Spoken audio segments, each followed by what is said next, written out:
నాగరాజుని అడిగారు. ఆయన నోరు మెదపటం లేదు. నిశ్శబ్దంగా ఉంటున్నారు. ఇదెక్కడ పరిస్థితి?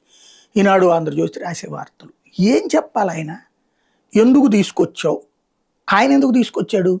తీసుకొచ్చింది టాస్క్ ఫోర్స్. వాళ్ళని కాదు అడగాల్సింది. టాస్క్ ఫోర్స్ వాళ్ళు నీకెందుకు అప్పచెప్పారని ఈయన్ని అడగాల, టాస్క్ ఫోర్స్ వాళ్ళని అడగాల?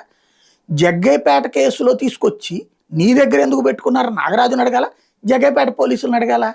కళ్ళెదురుగుండా కేసులో ఇన్ని ఫ్లాస్ కనబడుతుంటే నాగరాజు నోరు మెదపట్లేదు, నాగరాజు నిశ్శబ్దంగా ఉన్నాడు, తీవ్ర పరిణామాలు ఎదురుతున్న పోలీసులు హెచ్చరించారు. ఈనాడు జ్యోతిలో రాసేటటువంటిది ఎవరిని మెప్పించడం కోసం. చివరకు వాళ్ళ అమ్మను మోసం చేసి ఒక వైట్ పేపర్ మీద కాగితం సంతకం పెట్టించుకుని సిబిఐ దర్యాప్తొద్దని ఆమె చెప్పిందంటూ ఆమె తరపున ఇంకొక లాయర్ గారు కేసేసారు. ఆ లాయర్ నన్ను మోసం చేసిందని ఆమె. మొత్తం కళ్ళ ఎదురుగుండా ఇంత అరాచకం, ఇంత రాక్షసత్వం న్యాయస్థానాలు ఎదురు కూడా జరుగుతుంటే మనం సభ్య సమాజంలో ఉన్నామో ఎక్కడో అర్థం కావట్లేదు. పైగా వీటిని హషప్ చేసే వార్తలు. ఇంతకంటే నీచమేమనాలా?